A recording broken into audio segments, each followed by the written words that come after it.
Pertanyaan sederhananya adalah gimana sih cara kita menghadapi itu? Saya juga lagi belajar, ini bukan kata saya ya, tapi saya coba merangkum dari beberapa hadis, dari beberapa ayat. Mudah-mudahan ini jadi semacam tips dari Allah, dari Rasul, cara kita supaya lebih sabar dalam menghadapi ujian, khususnya ujian perasaan. Pertama, saya mengambil dari hadis riwayat yang diriwayatkan dari Abu Hurairah, hadis Hasan. Nabi SAW mengatakan, "Ma yazalul bala'u bil mu'mini wal mu'minati fi nafsihi wa waladihi wa malihi hatta yalqallaha ta'ala wa ma alaihi khati'ah."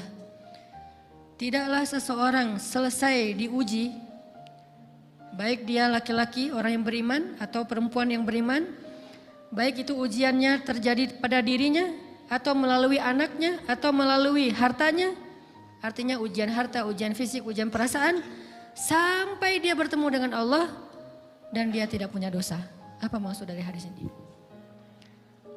Ujian itu tidak akan berakhir kecuali kalau dosa kita sudah habis. Allah akan menguji kita terus untuk membersihkan diri kita dari dosa. Sehingga yang harus kita coba bangun awareness dalam diri kita kalau lagi diuji, Allah pengen membersihkan dosa saya nih. Sehingga kita ridho dengan ujian, bukan ikhlas ya. Kalau ikhlas ibadah, kalau ujian ridho, rela. Saya ridho ya Allah walaupun ini berat. Saya ridho ya Allah walaupun saya berharap Engkau beri jalan keluar. Saya ridho ya Allah walaupun saya berharap ditolong oleh Allah. Tapi tetap ridho diberikan ujian itu. Sambil berdoa diberikan jalan keluar, ditolong, diberikan keajaiban, cuman gak mau mengeluh. Dan berdoa meminta jalan keluar bukan mengeluh, itu ibadah. Berdoa itu ibadah dalam Islam. Sehingga Allah suka banget sama hamba yang berdoa. Allah suka dengan hamba yang curhat. Nabi itu kalau lagi curhat, doanya aja bisa berjam-jam cuma doa doang tuh. Kayak hadis Aisyah pas lagi cemburu malam-malam kan, Aisyah lagi tidur, ini jatah malamnya Aisyah. Tiba-tiba dia nyari-nyari raba-raba, Nabi nggak ada, dicari di kamar mandi nggak ada. Biasanya Nabi sholat di sebelah Aisyah. Wah curiga nih, jangan-jangan ke rumah si Fulan. Dicari ke rumahnya, ditelepon nggak aktif, mungkin lagi dicas, datang ke rumahnya. Ketuk pintu. Hafsah, Nabi di rumah kamu nggak? Enggak Aisyah, beneran. Cari ke rumah Sofia. Sofia, Nabi di sini nggak? Enggak, beneran. Cari ke rumah Maria. Maria di sini nggak Nabi? Enggak. Kemana ya Nabi? Rumah istri-istri yang lain gak ada. Pas balik ke rumahnya, ngelewat masjid, ngelihat Nabi lagi sujud di Masjid Nabawi, di mihrab. Dan Aisyah mendengar Nabi menangis sambil berdoa. Dan sujudnya itu seperti membaca 1 juz Al-Quran. Dan itu isinya doa nangis. Robbi. Jadi kalau kita katakan gak usah banyak berdoa sama Allah, malu. Justru Allah suka kepada hamba yang berdoa.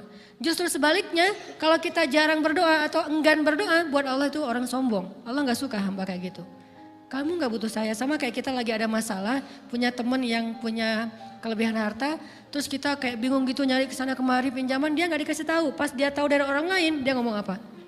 Kamu gak nganggap saya ya?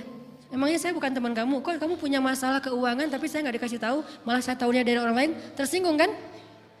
Kalau teman kita aja tersinggung, apalagi Allah.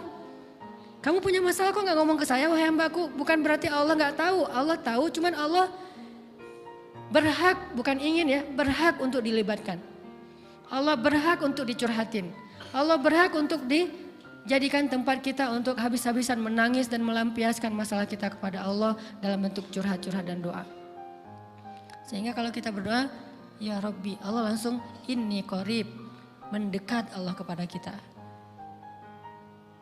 Jadi teman-teman yang dirahmati Allah, kalau kita punya masalah, kita coba bangun awareness, oh Allah pengen membersihkan dosa-dosa saya nih. Terus kita berdoa, ya Allah bantu saya, ya Allah tolonglah saya, istighfar. Saya kadang-kadang ngerasa nih, kalau ada dosa, ada kesalahan, ada kekeliruan yang saya lakukan misalnya gitu. Kalau saya nggak kuat istighfarnya, bentar lagi akan diuji sama Allah. Ujiannya macam-macam, alhamdulillahnya ujiannya masih ketahan. Pasti diuji sama Allah, kalau istighfarnya nggak kuat, taubatnya tuh nggak kuat, langsung diuji sama Allah. Dan saya langsung sadar, oh benar berarti yang tadi.